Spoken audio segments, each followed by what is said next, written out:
Magdalene, Apostle to the Apostles, a biblical meditation sleep journey. The woman who witnessed everything. Welcome. Take a slow, deep breath.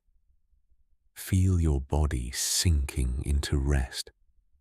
Let tension dissolve like morning mist. Tonight, we journey to meet a woman whose story has been told and mistold, remembered and forgotten, honored and obscured across 2,000 years. A woman who was there at the beginning of Jesus' public ministry, who stood at the cross when most had fled, who came to the tomb in darkness and was the first to see the risen Lord.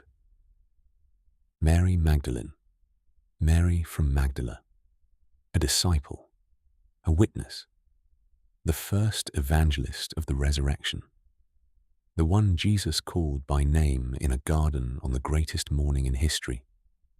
Her story has been confused with other women's stories. She's been called things she wasn't.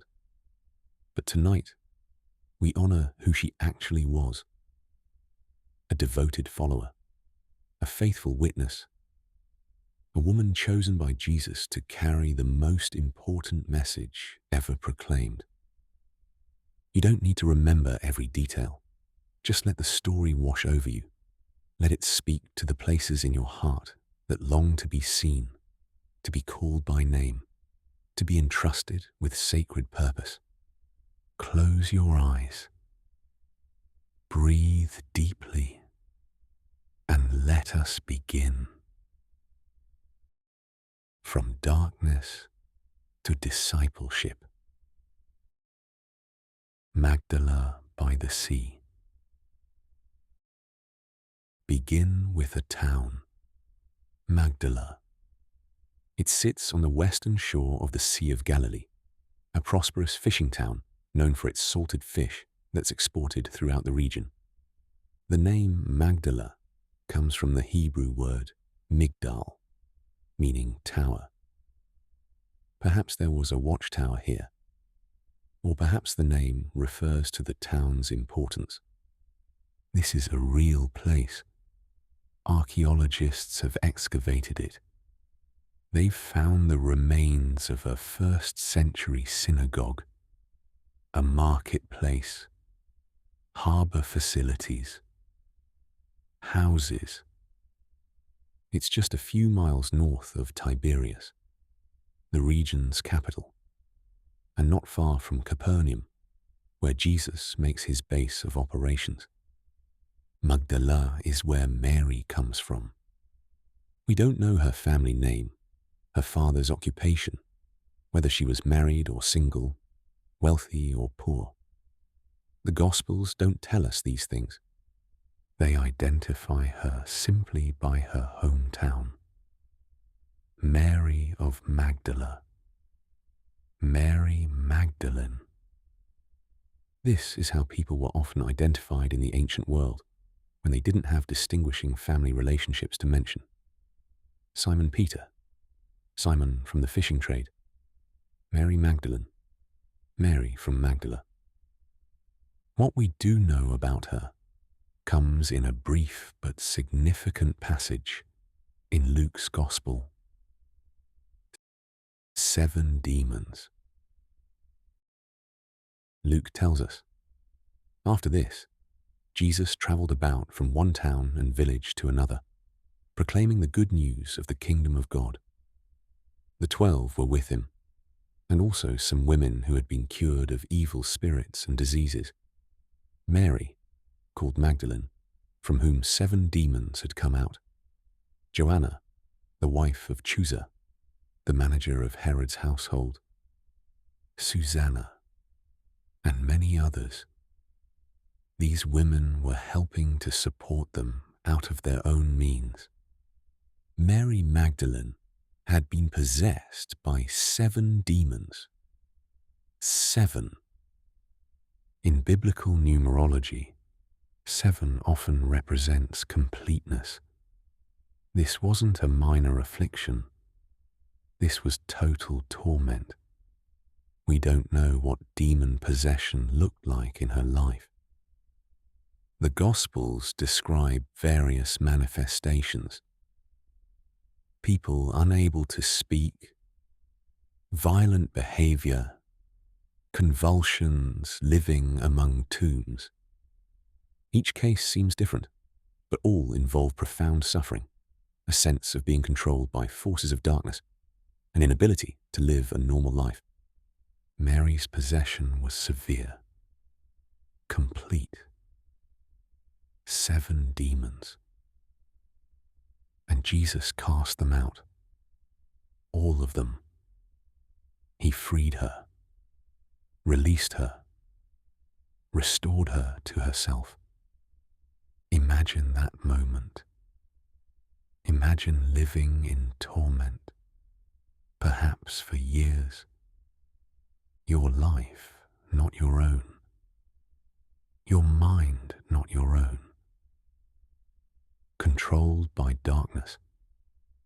And then, in an encounter with this rabbi from Nazareth, the darkness is expelled. The demons flee.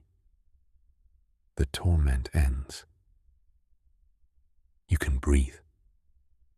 You can think clearly. You are yourself again. Free. Whole. Human. What would you do? How would you respond to the one who gave you back your life?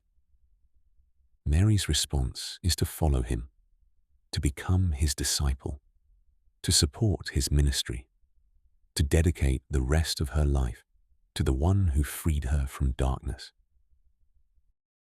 A woman disciple.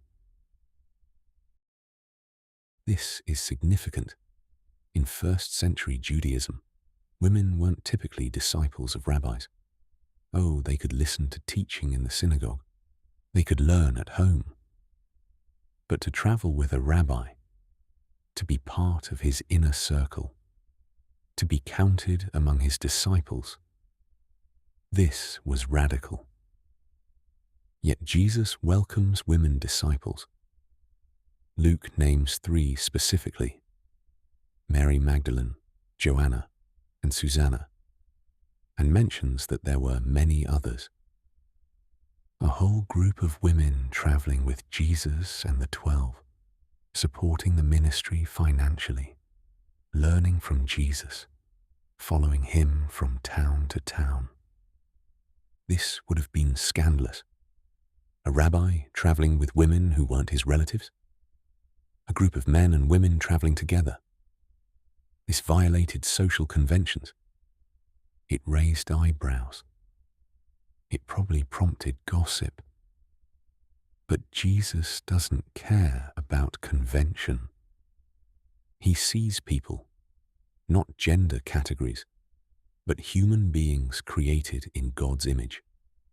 And if women want to follow him, to learn from him, to be part of his movement, they're welcome. Mary Magdalene takes full advantage of this welcome.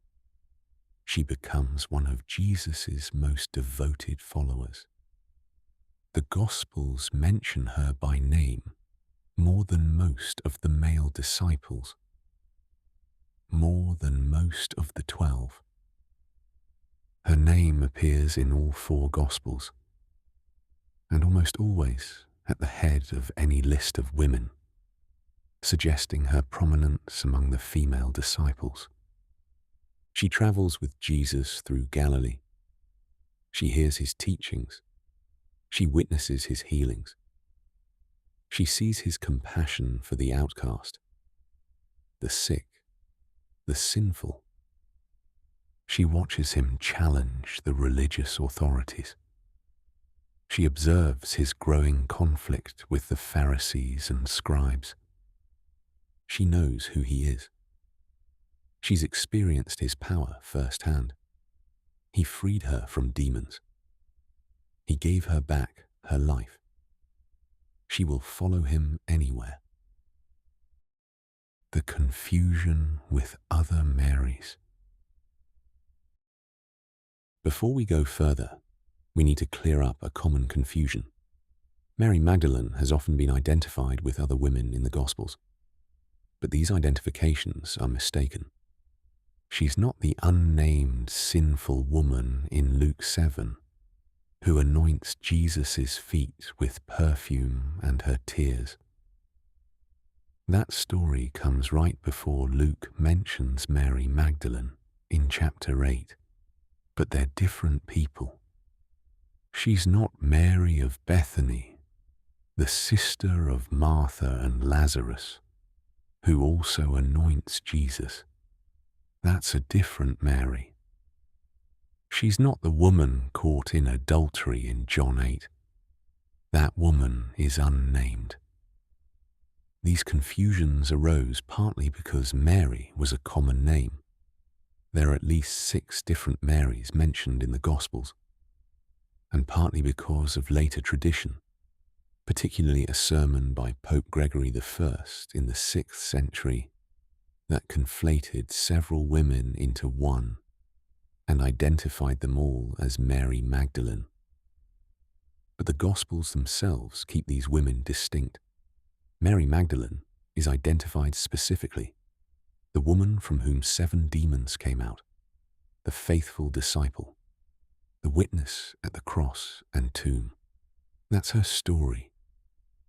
We don't need to add to it or confuse it with others. She's significant enough on her own, supporting the ministry. Luke tells us these women were helping to support them out of their own means. This is important. Jesus' ministry had expenses. He and the disciples needed food, perhaps lodging when they couldn't stay with hosts, provisions for travel. Someone had to pay for these things. The women provided financial support. Some of them, like Joanna, the wife of Herod's household manager, may have been wealthy. Others may have had modest means, but they pooled their resources to support the ministry. This makes them not just passive listeners, but active participants. They're invested, literally, in Jesus' mission. They're partners in the work, not just audience members. And Mary Magdalene is part of this. She gives her resources, her time, her energy, her life to following Jesus and supporting his ministry. For perhaps 3 years, she travels with him, from Galilee to Jerusalem and back, through Samaria, along the Jordan. Wherever Jesus goes, she goes, learning, serving, growing in faith and understanding. She's part of the inner circle. Not the 12. Those are specifically chosen as apostles, as the foundation of the new Israel, but the broader group of committed disciples who follow Jesus consistently. She hears the parables. She sees the miracles. She watches Jesus feed the 5,000, walk on water, heal the blind and the lame. She's there when he raises Lazarus from the dead. She knows his power. She's seen it.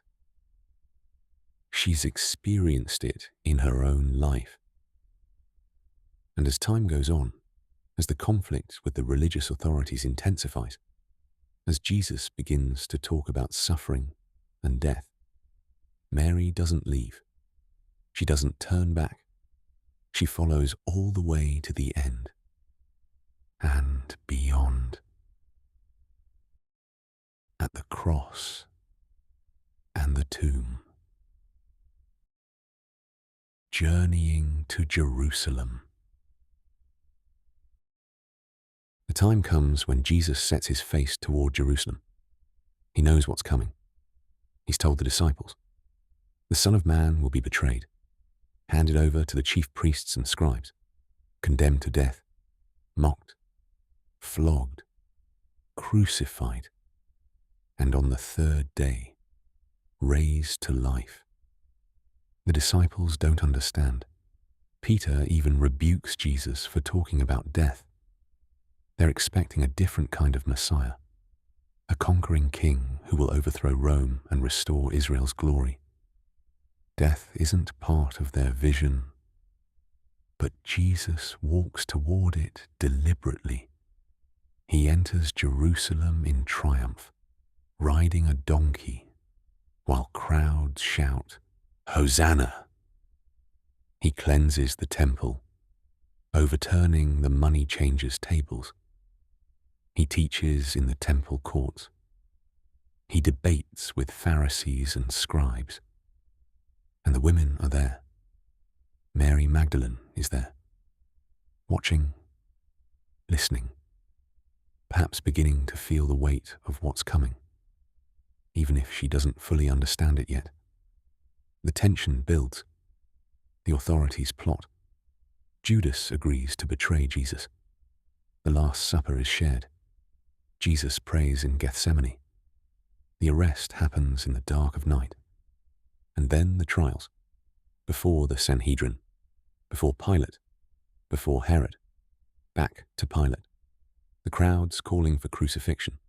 Pilate washing his hands. Jesus condemned. At the cross. They lead Jesus out to be crucified. He carries his cross, or the crossbeam, through the streets, the road to Golgotha, the place of the skull, and the women follow. Not the 12. Most of them have scattered, fled in fear. Peter denied Jesus 3 times. Only John remains, but the women follow. All 4 Gospels record this. The women at the cross.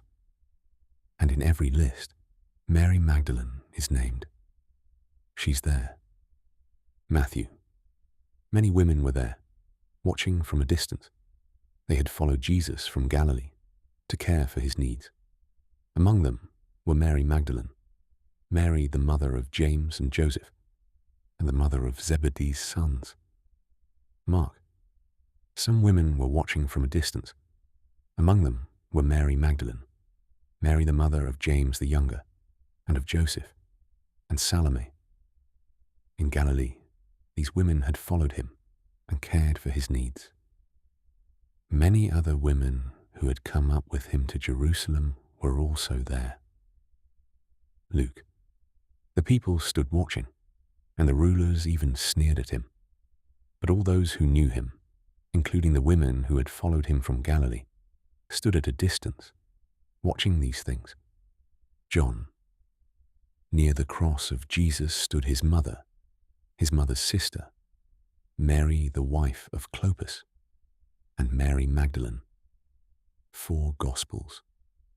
4 perspectives, but all agree. Mary Magdalene was there, at the cross, watching Jesus die. Picture her standing there. The horror of crucifixion. It's designed to maximize suffering and humiliation. The victim is stripped naked, nailed to a cross, lifted up for all to see. Death comes slowly, agonizingly, from a combination of blood loss, shock, exposure, and asphyxiation. Jesus hangs between 2 criminals. Above his head, a sign mocking him, Jesus of Nazareth, King of the Jews. The soldiers have divided his clothes, casting lots for his seamless tunic. The crowds mock him. He saved others. Let him save himself. And Mary watches. She can't help. She can't stop it. She can only witness. Stay present. Refuse to abandon him, even in this darkest moment. This is courage. This is love. This is faithfulness. When the male disciples have fled, when even Peter, who promised to die with Jesus, has denied knowing him, Mary Magdalene stands at the cross. She watches him suffer, watches him struggle to breathe, watches the sky darken at noon, hears his cry, "My God, My God, why have you forsaken me? Here's his final words. It is finished. Father, into your hands I commit my spirit. She sees him die, sees the moment when his spirit leaves, sees his head drop forward, sees the soldier pierce his side with a spear to confirm he's dead, and blood and water flow out. The one who freed her from demons, the one she's followed for 3 years, the one she served and supported and learned from, dead, crucified as a criminal. All hope seemingly lost. The burial.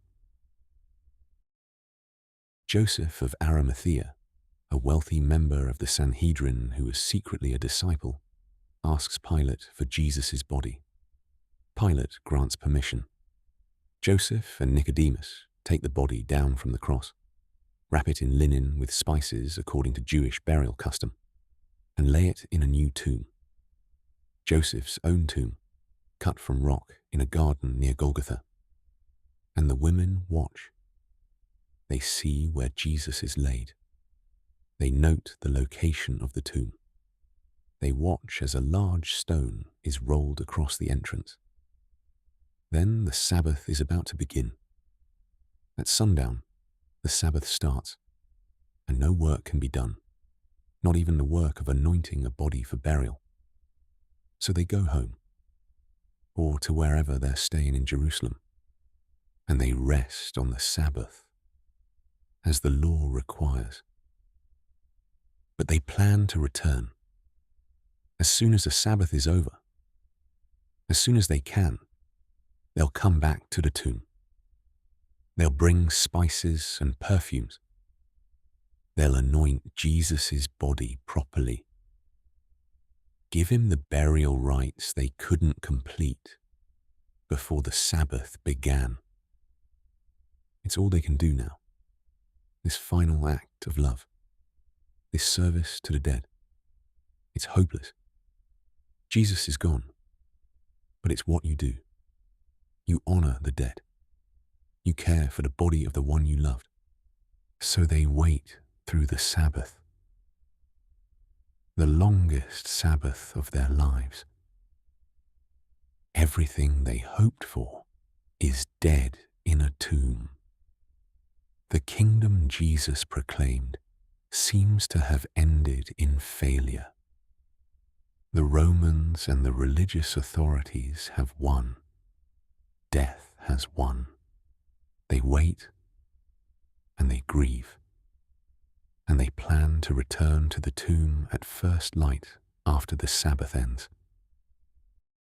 In the garden, before dawn. It's still dark when Mary Magdalene comes to the tomb. John tells us she comes while it was still dark.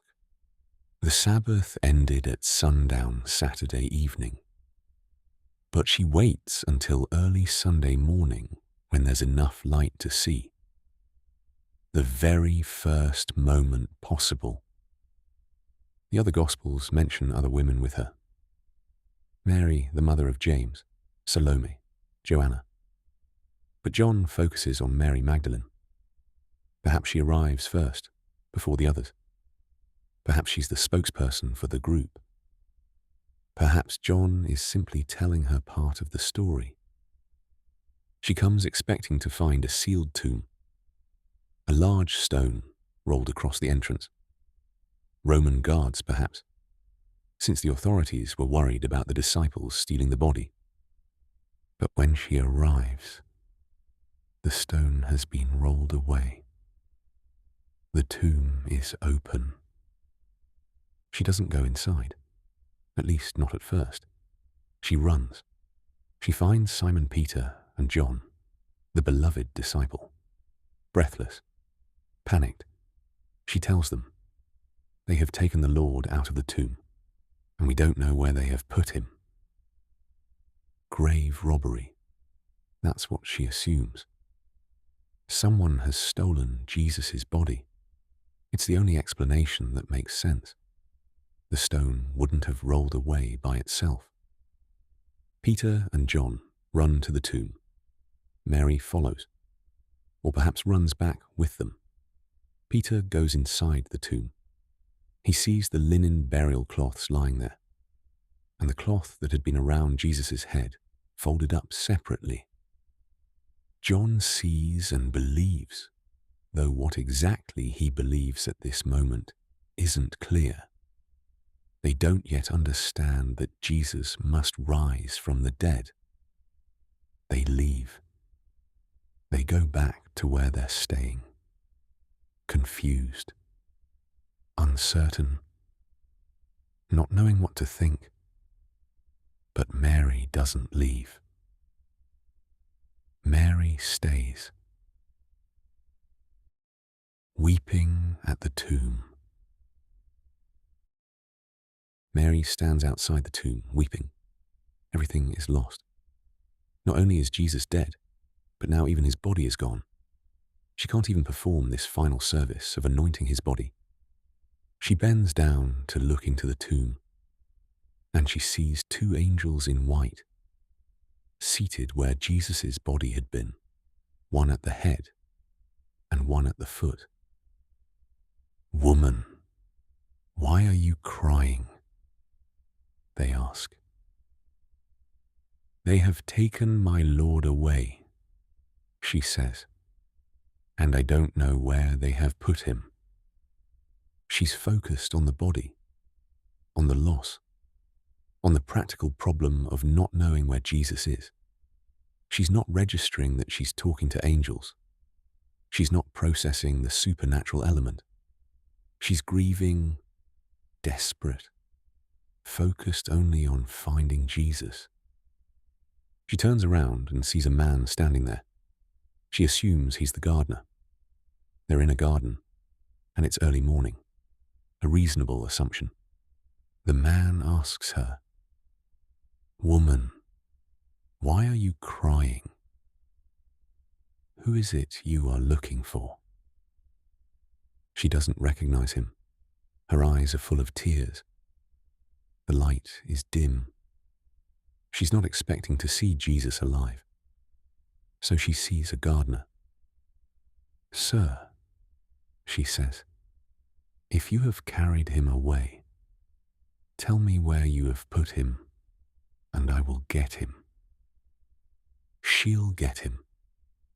She'll carry the body herself if necessary. This is devotion. This is love. Whatever it takes, she'll do it. And then the man speaks one word. "Mary." He says her name, and everything changes. The first witness. Rabboni.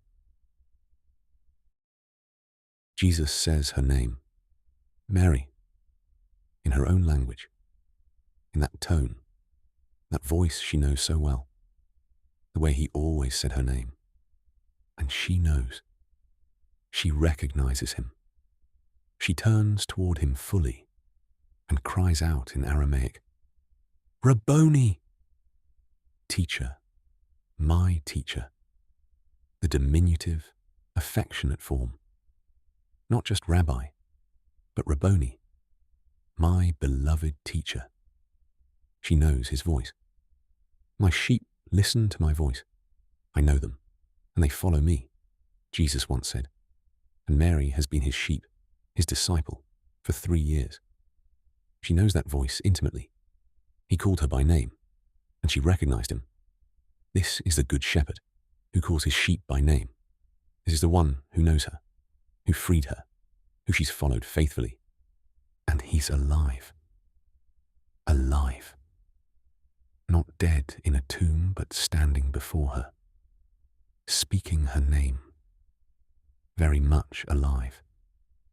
She must reach for him, must try to embrace him, because Jesus says to her, "Do not hold on to me, for I have not yet ascended to the Father." Some translations say, "Do not cling to me," or "stop holding on to me." She's grasping him, not wanting to let go. afraid perhaps that if she does, he'll disappear again. But Jesus has a mission for her. He can't stay for a long reunion right now. He has something important for her to do. Go instead to my brothers and tell them, I am ascending to my Father and your Father, to my God and your God. Go, tell. This is the commission, the first commission to proclaim the resurrection. And Jesus gives it to a woman, to Mary Magdalene, not to Peter, not to John, not to any of the male disciples who will become the leaders of the early church. To Mary, a woman whose testimony wouldn't be accepted in a Jewish court, a woman who was once possessed by demons, a woman who in that culture was considered a less reliable witness than a man. Jesus appears first to her. Jesus commissions her to go and tell the others. Jesus makes her the first evangelist, the first witness, the first proclaimer of the resurrection. This is revolutionary. This is the divine feminine honored at the most crucial moment in history. The greatest message ever given to humanity, he is risen, is entrusted first to a woman. The apostle to the apostles. Mary goes. She finds the disciples and tells them, I have seen the Lord. And she gives them his message. The early church would later call her apostle to the apostles. Not an apostle in the technical sense of the 12, but an apostle in the functional sense. Someone sent with a message. She's sent to the apostles with the message of resurrection. Luke tells us the disciples' reaction. But they did not believe the women because their words seemed to them like nonsense. Of course they don't believe her. A woman's testimony, a story about angels and resurrection. It sounds like nonsense, like grief-induced hallucination, like wishful thinking. But Mary doesn't let their skepticism stop her. She's seen the Lord. She's talked with him. He called her name. She knows the truth, and she proclaims it. Later that same day, Jesus appears to the disciples themselves. He shows them his hands and feet. He eats fish to prove he's not a ghost. He breathes on them and gives them the Holy Spirit. He commissions them to carry on his mission. But Mary saw him first. Mary heard his voice first. Mary received the first commission to proclaim the resurrection. Why? Why appear first to Mary Magdalene?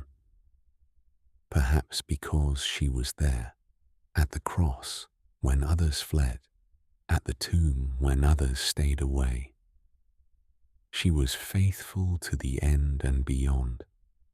She loved much because she'd been forgiven much, freed from much. And Jesus honors that faithfulness.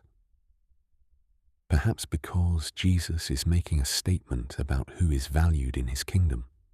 Not the powerful or the credible by society standards, but the faithful, the devoted, the ones who stay when others leave. Perhaps because the resurrection inaugurates a new creation, and in this new creation, the old hierarchies are overturned. The last shall be first. Those considered least by the world are honored by God. Perhaps all of these reasons and more. Mary's witness continues. We don't hear much more about Mary Magdalene in the New Testament after the resurrection. She's mentioned in the lists of women at the cross and tomb, but her story fades from the narrative. but tradition says she continued to proclaim the resurrection. Some traditions place her in Ephesus with John, Mary the mother of Jesus, and other early Christians. Other traditions say she went to France. Still others say she remained in Jerusalem. The ancient church honored her. She was called equal to the apostles in the Eastern Church. Her feast day was celebrated.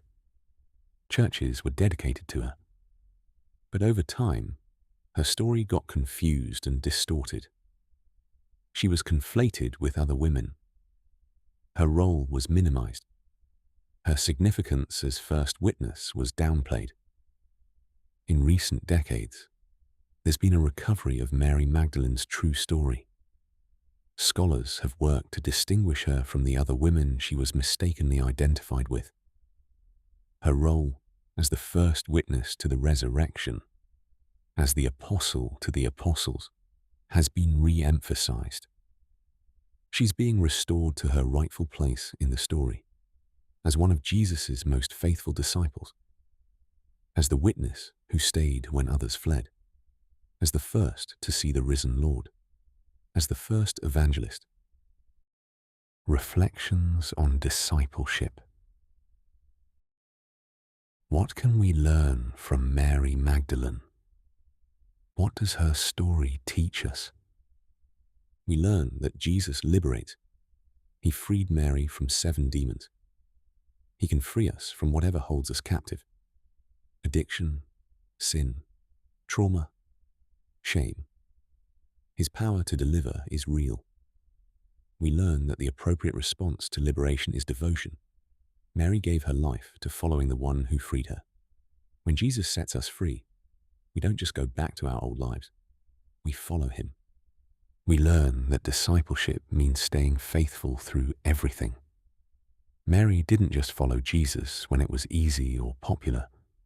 She followed him to the cross. She stayed when others fled. She came to the tomb when hope seemed dead. True discipleship is faithful in darkness as well as light. We learn that women are fully included in Jesus' mission. He welcomed women disciples. He taught them. He valued them. He appeared first to a woman. He sent a woman to proclaim the most important message ever given. The divine feminine is honored, included, essential. We learn that Jesus knows our names. He called Mary by name, and she recognized his voice. He knows each of us personally, intimately. We're not just faces in a crowd to him. He knows our names. He calls us each by name. We learn that weeping and seeking matter. Mary wept at the tomb. She looked for Jesus even when she thought he was dead. Her grief and her seeking were honored. Jesus met her there. He meets us in our grief too. We learn that resurrection is real. This isn't just a spiritual metaphor. Jesus was physically dead and physically raised. The tomb was empty. Mary saw him, talked with him, would have touched him if he'd let her. Resurrection means hope is possible, even in the darkest circumstances. The divine feminine in Mary Magdalene. Mary Magdalene embodies the divine feminine in powerful ways. She represents the qualities that are often associated with the feminine: faithfulness, devotion, emotional presence, intuitive recognition, persistence in love. She stayed at the cross when most had fled. This is the feminine virtue of presence in suffering, of not abandoning those we love even in their darkest hour. She came to the tomb to anoint Jesus' body. This is the feminine impulse toward care, toward tending, toward honoring even in death. She wept openly at the tomb. This is the feminine freedom to express emotion, to grieve fully, to be present to her own heart. She recognized Jesus when he called her name. This is the feminine gift of relationality, of knowing and being known, of responding to the voice of the beloved. She immediately went to tell the others. This is the feminine impulse toward sharing, toward community, toward bringing others into the good news. But we must be careful here. These aren't exclusively feminine qualities. Men can and should embody these virtues too. John stayed at the cross. Peter wept bitterly when he realized he'd denied Jesus. The point isn't that these are only for women. The point is that Jesus honored them. He honored the women who stayed. He appeared first to the woman who wept and sought him. He commissioned the woman to proclaim the resurrection.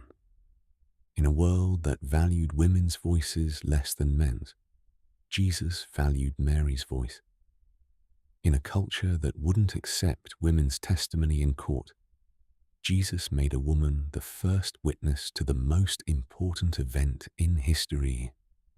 This is the divine feminine honored, not worshipped, not made into a goddess, but recognized, valued, included, elevated to crucial importance.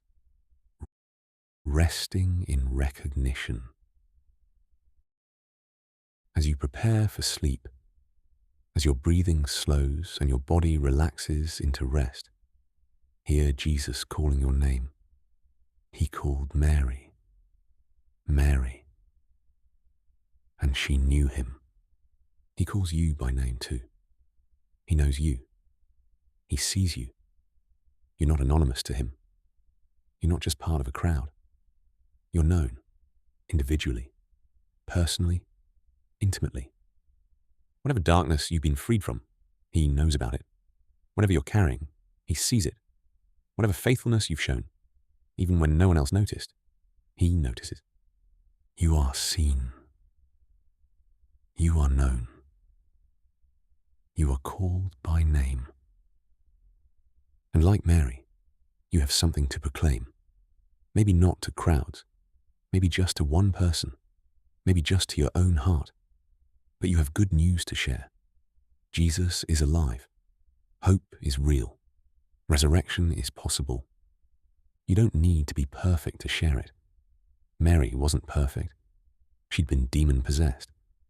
But Jesus freed her, and she became his faithful disciple and his first witness. Whatever your past, whatever your present, you can be Jesus' witness. You can point others to him. You can say, I have seen the Lord. Rest now in this truth. Rest in being known. Rest in being called by name. Rest in the knowledge that the risen Christ meets us in gardens of grief and speaks our names and sends us out with messages of hope. You are Mary. You are the beloved disciple. You are the one Jesus knows by name. The first witness. Mary Magdalene, the woman from whom 7 demons came out, the devoted disciple who followed Jesus faithfully for 3 years, the one who stood at the cross when most had fled, the first to come to the tomb on Sunday morning, the first to see the risen Lord, the first to proclaim the resurrection, the apostle to the apostles. Her story has been confused and distorted, but the truth shines through. She was there. She witnessed everything, and Jesus honored her faithfulness by appearing to her first, by calling her name, by sending her with the greatest message in history. The divine feminine is honored in Mary Magdalene, not as a goddess, but as a human woman chosen by God for crucial purposes. A woman whose voice mattered, whose testimony mattered, whose faithfulness mattered. She shows us what discipleship looks like: devotion born of gratitude, faithfulness through darkness, presence in suffering, seeking even when hope seems dead, recognizing Jesus when he calls our name, going to tell others what we've seen. I have seen the Lord, Mary told the disciples. This is still the message. This is still what matters most. Have you seen the Lord? Has he freed you? Has he called your name? Then go and tell. Mary Magdalene's story is part of the greater story of how God works through women, how the divine feminine is woven throughout Scripture, how women were Jesus' disciples, his supporters, his witnesses, his apostles. You are part of this story. Whether you're male or female, you're invited into the same discipleship Mary embraced, the same faithfulness, the same devotion, the same joy of encountering the risen Christ and sharing that good news with others. Sleep now in the knowledge that you are known by name, that Jesus calls you as he called Mary, that resurrection is real and hope is possible, and you are seen and valued and loved. From Mary's liberation to yours, from her faithfulness to your faithfulness, from her witness to your witness, the story continues, and you are part of it. You are known. You are called. You are sent. I have seen the Lord. May you see him too. May you hear him call your name.